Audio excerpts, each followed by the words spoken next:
Pada pertemuan kali ini kita akan membahas lanjutan dari desain logical, yaitu kita akan membahas terkait dengan desain fisikal pada data warehouse. Oke, di sini mungkin teman-teman masih ingat ya, pada saat pertemuan kita yang pertama dan kedua, kita akan lebih banyak membahas apa itu data warehouse, kemudian apa saja masalah yang bisa kita ambil, kemudian misalnya kalau kita mau membangun suatu data warehouse, kemudian kita kumpulkan datanya seperti apa, kebutuhannya seperti apa. Nah, baru kemudian kita bisa membuat suatu catatan kita, yaitu information package. Kemudian ini sudah kita bahas minggu lalu juga, yaitu desain logika.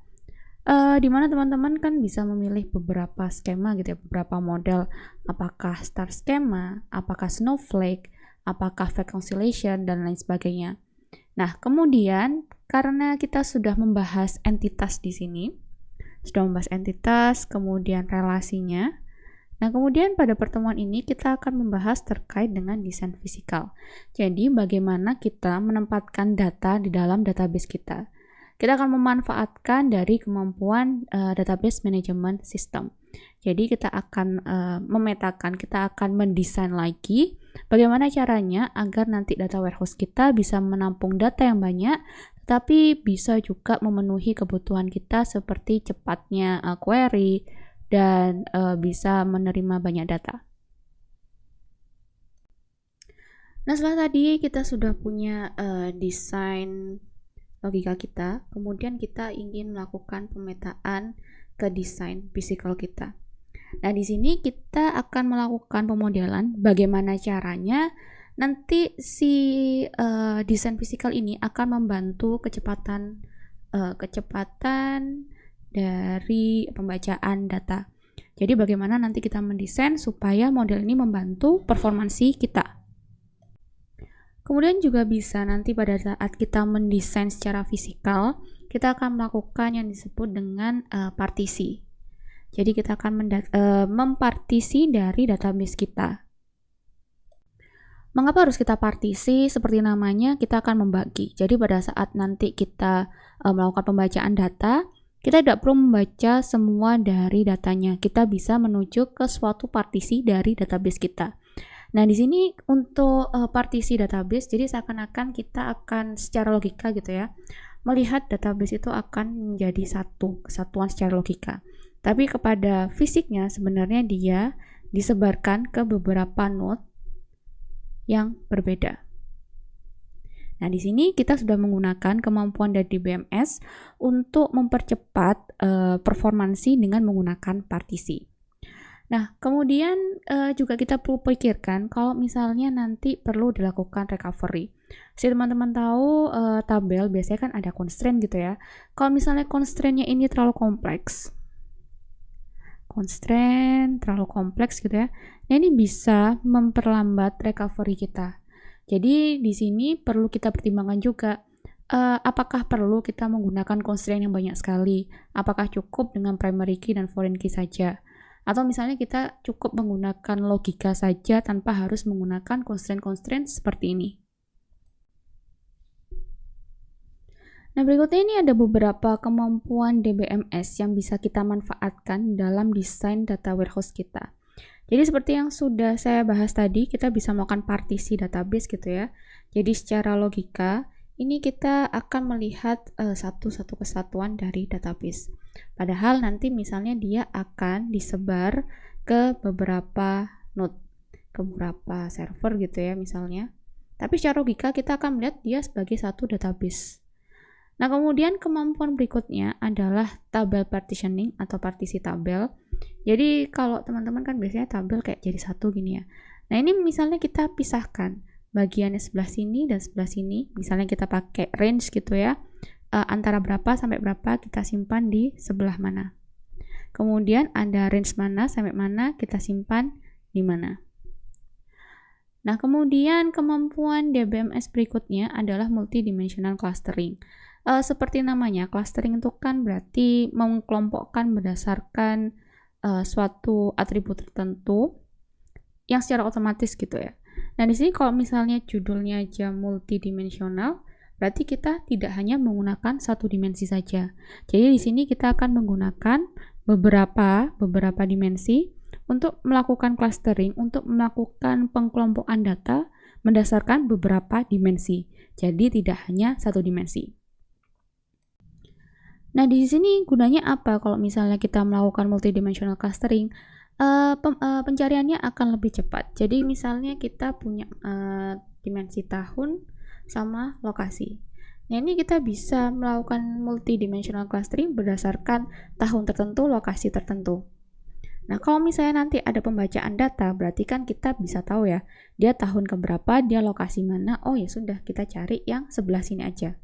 Karena sudah di-cluster, sudah dikelompokkan berdasarkan beberapa dimensi. Kemudian yang terakhir di sini MQT atau Materialist Query Table. Mungkin teman-teman yang sudah ambil administrasi basis data masih ingat ya. Berarti di sini kan ada sebuah tabel yang didefinisikan berdasarkan hasil dari query. Mungkin teman-teman bertanya, apa bedanya dengan view? Kalau view itu kan walaupun sama-sama berdasarkan query gitu ya. Kalau view ini nanti dia akan tetap mereferensi datanya. Sedangkan kalau MQT ini akan benar-benar menyimpan hasil dari query sebagai data. Nah, jadi keuntungannya di sini kita akan bisa melakukan pembacaan lebih cepat karena memang sudah ada datanya. Untuk kemampuan DBMS ini akan banyak kita bahas di pertemuan setelah UTS ya. Jadi di sini nanti kita akan membahas desain fisikal secara umum dulu. Kemudian nanti untuk multidimensional clustering dan MQT kita akan bahas setelah UTS. Ketika kita mendesain data warehouse kita sudah tahu ya bahwa data yang kita kumpulkan akan sangat besar. Nah, di sini bagaimana nanti desain kita bisa membantu performansi query-nya. Jadi bisa lebih cepat, bisa lebih baik gitu ya. Nah, di sini akan mempengaruhi bagaimana nanti kita mendesain objek database-nya serta penempatannya di mana. Kemudian biasanya juga akan timbul pertanyaan, data warehouse kita ini ketersediaannya bagaimana sih? Apakah ada jadwal maintenance-nya? Apakah nanti mengganggu dari operasinya? Misalnya pada saat backup atau misalnya pada saat restore gitu ya. Nah, ini akan jadi pertanyaan, mau ketersediaannya seperti apa? Jadi sini kita perlu menghubungkan dengan jadwal dari maintenance kita. Kemudian kita juga perlu memikirkan bagaimana nanti si datanya akan dimasukkan ke dalam data warehouse kita. Si teman-teman tahu, sebelum masuk ke data warehouse kita, berarti kan dia ada di sumber data. Nah, sumber data ini kan perlu agregasi, perlu pembentukan data, perlu pembersihan. Nah, ini perlu kita pikirkan juga untuk masalah layer staging-nya. Kemudian nanti data itu akan di-load, kemudian baru masuk ke layer data warehouse kita. Jadi desain fisikal ini tidak terbatas pada layer data warehouse kita. Kita juga memikirkan lapisan-lapisan atau layer yang kita butuhkan. Jadi misalnya di sini kita butuh staging gitu, kita pikirkan desain fisikalnya seperti apa. Ketika kita mempunyai volume data yang besar, berarti kan kita perlu memikirkan juga masalah indexing. Bagaimana data itu akan diindeks gitu ya. Kemudian tabel partitioning, bagaimana kita membagi datanya di dalam suatu tabel. Dan nanti kita juga perlu memikirkan kalau misalnya nanti dari data-data yang terpisah ini perlu kita agregasikan lagi sebelum nanti bisa dibaca oleh user yang ingin melakukan pembacaan. Nah, berarti di sini kita perlu memikirkan beberapa model basis data sekaligus. Jadi kita mulai dari sumber data. Sumber data ini perlu dilakukan staging. Jadi layer pertama di sini kita punya layer staging. Nah, di sini sumber data yang kita kumpulkan ini kan biasanya sangat detail sekali, sangat banyak sekali. Kemudian best practice-nya sebaiknya tabel-tabel yang ada ini untuk staging ini kita buatkan table space sendiri. Nah, kemudian gimana caranya nanti sumber data kita ini bisa masuk ke dalam database kita? Berarti kita juga harus mengetahui bentuk dari sumber data kita. Kemudian disarankan juga untuk skemanya kita bikinkan sendiri untuk tabel di staging ini. Jadi di sini bisa membantu untuk menurunkan volume data kalau misalnya nanti ada operasi maintenance. Nah, kemudian setelah kita melakukan staging, melakukan perubahan data dari sumber data ke bentuk data warehouse yang kita inginkan, maka kita nanti bisa memasukkan data ini ke layer data warehouse. Nah, di sini untuk staging disarankan tidak mempunyai relasi dengan layer-layer lainnya. Jadi benar-benar terpisah antara staging dan layer lainnya. Nah, di dalam layer data warehouse ini kan sebenarnya komponen utama ya, yang nanti akan menjadi sumber dari data mart kita, dan nanti agregasi juga bisa layer agregasi. Nah, ini tergantung nanti desainnya teman-teman seperti apa. Seperti yang sudah kita pernah bahas, apakah nanti data martnya ini akan menjadi sub bagian dari data warehouse, itu juga bisa. Atau misalnya nanti ternyata malah si data warehouse-nya dari kumpulan banyak data mart. Nah, ini tergantung nanti modelnya teman-teman mau pakai yang mana. Jadi nanti pada saat mengakses tabelnya kan bisa aja nanti teman-teman menggunakan view gitu ya, atau nanti misalnya menggunakan alias. Nah, ini perlu teman-teman pertimbangkan juga. Nah, si database layer ini juga disebut sebagai system of record. Jadi karena dia adalah data utama, data master, dia yang menyimpan data, dan dia harus memastikan bahwa datanya ini konsisten. Jadi sebaiknya sebelum masuk ke layer data warehouse ini, di staging ini sudah mulai dipertimbangkan juga gimana nanti datanya benar-benar bisa konsisten. Nah, untuk layer data mart ini kan teman-teman punya beberapa opsi ya. Apakah nanti teman-teman langsung mengambil data, mengekstraksi gitu ya, dari layer data warehouse, ataukah nanti teman-teman bisa melakukan view aja. Jadi hanya membuat view berdasarkan tabel yang sudah ada di layer dari data warehouse.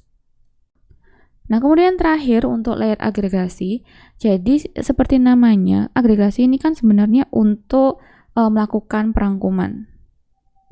Jadi data yang di sini harusnya dia akan mempunyai baris yang lebih sedikit karena dia rangkumannya. Nah, tetapi dia juga harusnya bisa di-refresh, bisa di-update berdasarkan data baru yang sudah dimasukkan ke dalam data warehouse. Nah, di sini kan kalau datanya lebih sedikit kan nanti dibaca juga lebih cepat ya. Nah, berarti kan nanti bisa dibilang query kita akan lebih baik. Nah, ketika kita mendesain model data fisikal kita, ini ada beberapa hal yang teman-teman perlu pertimbangkan. Jadi di sini bisa dibilang best practice-nya gitu ya. Di sini ada panduannya. Yang pertama, masalah primary key. Nah, primary key ini teman-teman definisikan untuk masing-masing tabel dimensi. Disarankan yang integer aja, jadi lebih cepat juga nanti kalau misalnya mengquery. Kemudian di sini kenapa kok harus dikasih primary key? Supaya nanti menjamin gitu ya, keunikan, tidak ada duplikasi dari si key-nya untuk primary key. Nah, kemudian si primary key kan nanti bisa kita jadikan foreign key di tabel lain ketika kita butuhkan. Kemudian guideline panduan yang kedua, di sini disarankan untuk tidak ada primary key di dalam tabel fakta. Ini terutama kalau misalnya nanti teman-teman punya banyak dimensi gitu ya. Kalau misalnya 5 gitu masih ya udah besar ya. Kalau misalnya sangat besar sekali, nah ini juga akan berpengaruh pada performansi query kita. Apalagi nanti datanya sangat besar kan juga pasti berpengaruh sekali di performansinya. Kemudian not null. Jadi sini null ini kan tanda tanya juga ya. Null ini maksudnya apa? Kalau misalnya ada data null, apakah dia kosong? Apakah dia tidak valid? Tidak valid. Atau misalnya ternyata ada error-error lainnya sehingga dia diberi nilai null. Nah, di sini disarankan setiap kolom dia punya pengecekan not null. Nah, jadi dia datanya harus ada. Pada saat staging bisa kita telusuri dulu mana yang null, kemudian apa yang perlu kita lakukan dengan null itu. Nah, null ini bisa aja teman-teman nanti ganti dengan data rata-rata ada data yang lain bisa. Atau misalnya teman-teman hapus barisnya bisa. Nah, tergantung opsi mana yang mau teman-teman pakai. Nah, kemudian untuk foreign key ini juga disarankan dia juga not null. Kalau misalnya dia null kan kita bingung juga ya nanti dia mau mereferensi kemana. Jadi disarankan memang nanti didefinisikan sebagai not null. Kalau misalnya kita sudah tahu ya mau memodelkan seperti apa, kemudian bisa kita implementasikan. Implementasikan dari model data fisikal kita. Jangan lupa tujuan akhirnya dari desain fisikal kita ini untuk menghasilkan performance query yang baik. Nah, ini gimana caranya? Bisa kita lakukan dengan membagi rata data ke semua partisi database. Cara implementasikannya gimana? Mungkin teman-teman masih ingat ya, kita pakai SQL bagian data definition language atau DDL untuk membuat objek di dalam database kita. Jadi sini yang mau saya bahas ada beberapa. Jadi yang pertama adalah buffer pool. Kemudian table space. Kemudian tabel. Jadi mendefinisikan tabel berdasarkan table space. Nah, yang pertama buffer pool.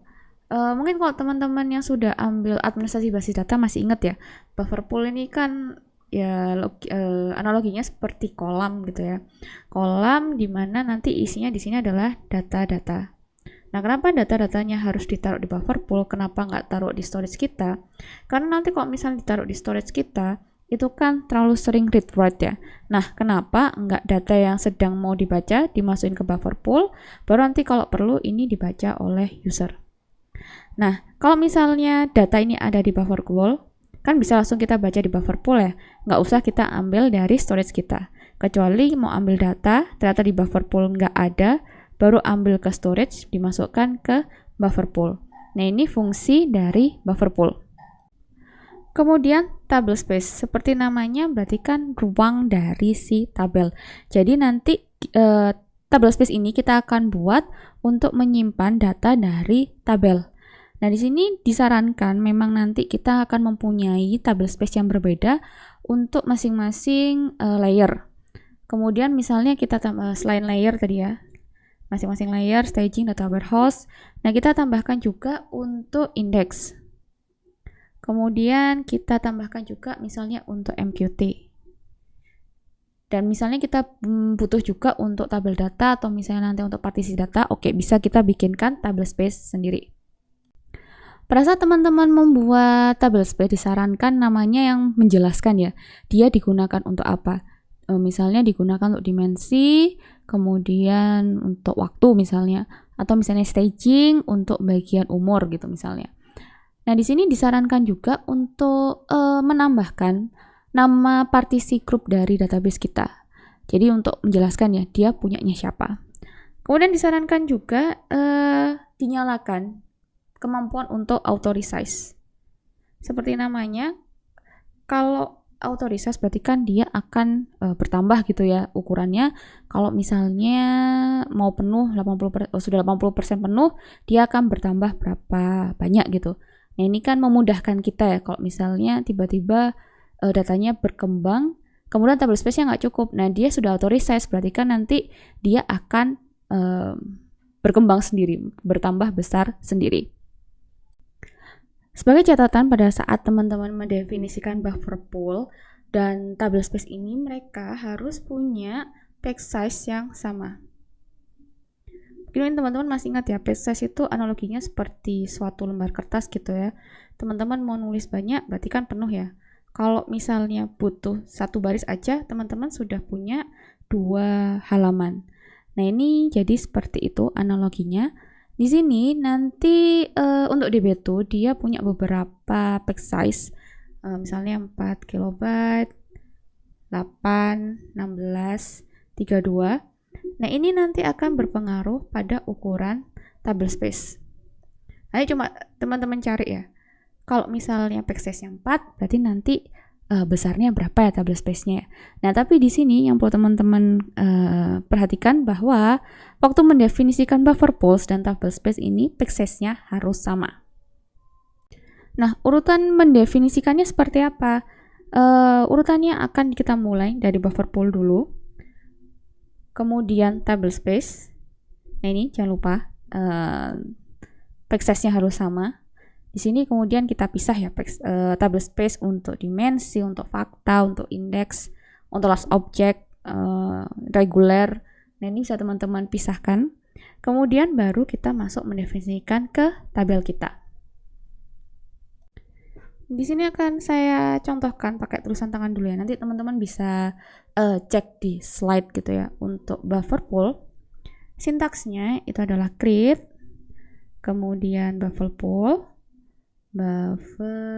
pool, kemudian di sini namanya di buffer pool, kemudian teman-teman definisikan page size. Nah, page size ini teman-teman mungkin masih ingat bisa didefinisikan angkanya langsung, atau mau langsung teman-teman ganti jadi integer kemudian langsung K. Nah, ini kita sudah punya buffer pool. Nah, bisa teman-teman perhatikan di sini page size-nya adalah 4. Berarti nanti di table space-nya kita juga harus membuat dengan page size yang sama. Nah, kemudian di sini table space create. Kemudian di situ ada beberapa opsi ya. Teman-teman mau bikin yang regular, large, atau temporary, tapi di sini misalnya kita yang regular gitu ya. Regular, kemudian table space dulu. Table space-nya dulu. Kemudian namanya apa? Dimensi waktu, dimensi lokasi, tabel fakta gitu ya. Kemudian kalau misalnya ada partisi, silahkan ditulis di sini, atau enggak ya nggak usah, opsional. Kemudian di sini yang harus diperhatikan adalah page size-nya. Nah, di sini misalnya kita sudah bikin 4K gitu ya, berarti di sini page size-nya juga kita samakan. Page size 4K. Nah, kemudian ada beberapa opsi gitu ya, di manage oleh siapa, apakah sistem, apa database, apakah automatic storage. Kemudian di sini bisa teman-teman definisikan juga buffer pool-nya. Tadi kan kita sudah bikin ya buffer pool-nya. Buffer pool, kemudian namanya siapa? Ini kita masukkan ke sini. Kemudian kalau sudah bisa teman-teman run. Nah, kemudian kan tadi misalnya teman-teman mau ditambahin auto resize, silahkan auto resize. Kemudian auto resize di sini yes or no. Oke, kita enable kan yes. Kemudian misalnya teman-teman mau tambahkan juga pada saat si table space ini dibuat, dia ukurannya berapa. Berarti kita tambahkan initial size, ukuran awal ya. Angkanya berapa? 10 misalnya, giga misalnya. Kemudian misalnya mau ditambahkan nanti kalau misalnya udah mau full mau ditambah berapa, increase size-nya berapa, kemudian maksimumnya berapa. Nah, ini teman-teman bisa lihat parameternya di slide yang nanti saya share. Nah, kemudian kalau misalnya kita sudah buat buffer pool, udah punya table space, nah berikutnya kan kita akan mendefinisikan dari tabel kita. Jadi misalnya kita sudah punya ya beberapa table space gitu ya untuk menyimpan data reguler sama indeks misalnya. Nah, di sini teman-teman kan biasanya kalau DDL-nya tabel, create, kemudian tabel, namanya apa gitu ya, kemudian kolom-kolomnya, nah, misalnya ada foreign key-nya didefinisikan. Nah, kemudian jangan lupa tambahkan table space-nya. Jadi di tabel ini mau dimasukkan kemana? Nah, tambahkan sintaks in, kemudian data reguler, data biasa dimasukkan kemana? Misalnya di sini reguler 1 tadi kita sudah bikin ya. Kemudian indeksnya dimasukkan kemana? Ini kita sudah buat indeks 1 ya. Dan kalau misalnya di sini ada large object, dia dimasukkan kemana? Jadi di sini ada tambahan untuk long. Sampai sini dulu pertemuan kita kali ini. Kalau misalnya nanti ada pertanyaan, silakan langsung tulis di Slack. Kemudian jangan lupa ngerjakan tugasnya. Sampai jumpa di pertemuan berikutnya.